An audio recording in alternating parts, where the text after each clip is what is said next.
As you may know, the BBC's mission, as it's always been, is to inform, educate and entertain all audiences. And we do that by making sure that we deliver a value for all strategy.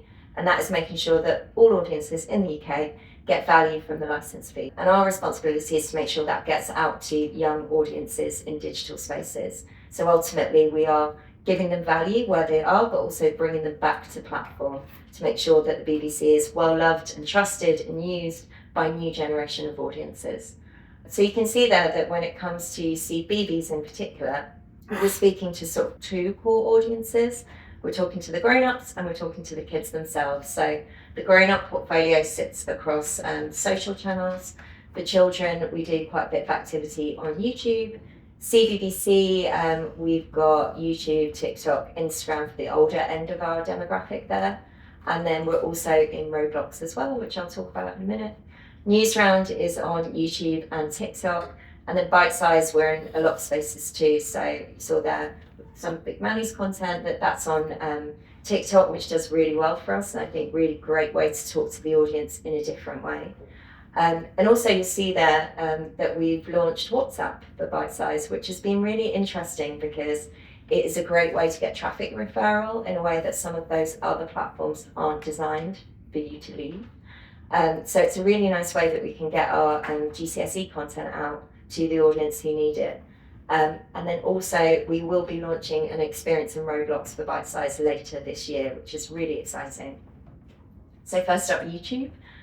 We know that YouTube has a huge reach for the audience that we're trying to get to. And what the real focus for us is how can we be there and bring the audience back. We have been doing this for a long time. We've got quite a bit of activity on YouTube. You can see we're hitting about 57 million monthly views at the moment across a portfolio of CBBS and CBBC. We recently launched an animation vertical channel for YouTube for our 7+ animation shows. And that for us was quite a change, I think, because it was really about thinking that YouTube rewards you doing something very well, being very specific and doing it well. And sometimes our aggregator channels, which are multi-genre, have trouble cutting through. But what we're interested in now is doing some more spin-off content around our brands that it feels more YouTube native and speaks directly to the audience. So we're looking at YouTube program spin-off content for 7+, particularly around live action and entertainment. So thinking about how we can take those shows and those brands and turn them into YouTube formats. And then also we've been running live streams for CBBS, which we started at the end of last year. You can see there the Sleepy Time one. And what that is a curation of content that we already have on YouTube, but most importantly wrapped with our CBBS presenters. So it feels like a lovely CBBS house version on YouTube.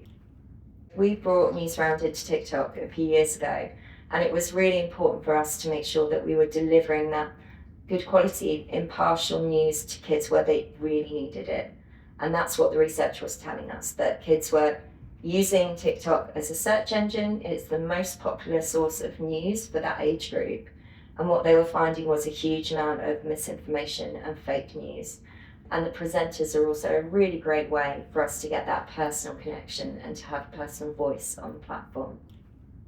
And the reason why we went onto Roblox and we launched an experience called Wonder Chase that I'll show you in a minute is that we wanted to be where the audience was. And we know a huge section of the audience is there. They're playing a lot. And we just wanted to make sure that the BBC was relevant in those spaces and sort of front of mind, ultimately to grow that brand awareness and to bring back to iPlayer. So we launched Wonder Chase in April last year. It was a unique collaboration between my teams in digital and children's, but also grown-up TV as well, who look after the teen bracket. So it was a really great way for us to sort of extend the experience. And what we wanted to do was create the BBC, but not as you know it. So it's quite weird and quirky and strange, but you'll see a lot of the BBC famous faces within there. And what it is it's a world with mini games within it that feature some of our priority brands. So we've had Doctor Who, Match of the Day, Natural History, Next Step, which is one of our biggest CBBC shows. Wallace and Gromit had an activation in there before Christmas. And Super Happy Magic Forest, which is one of our new 7+ animation shows. But alongside that, we also decided to do the election last summer. it was quite quick turnaround because no one thought the election was going to be in July. So we had to move quite quickly. But it was a really interesting way to experiment with how you can use the platform. So what we wanted to do was find a way to teach kids about the democratic process in a different way. So the aim of the game is you have to follow Larry the cat from Downing Street and help him collect the ballot boxes in order for the votes to be counted. And alongside that, we ran news round content that explained how the election process worked. So we got around 230k users that experience, which was great. What I would say is discoverability is key, as you've got a sense of Roblox is huge. There is a huge number of experiences on there. So you have to put a lot of effort and energy and some budget towards making sure that your experience is discovered. One really great way that we've used is giving away UGC, so some of those accessories that you wear for your avatar.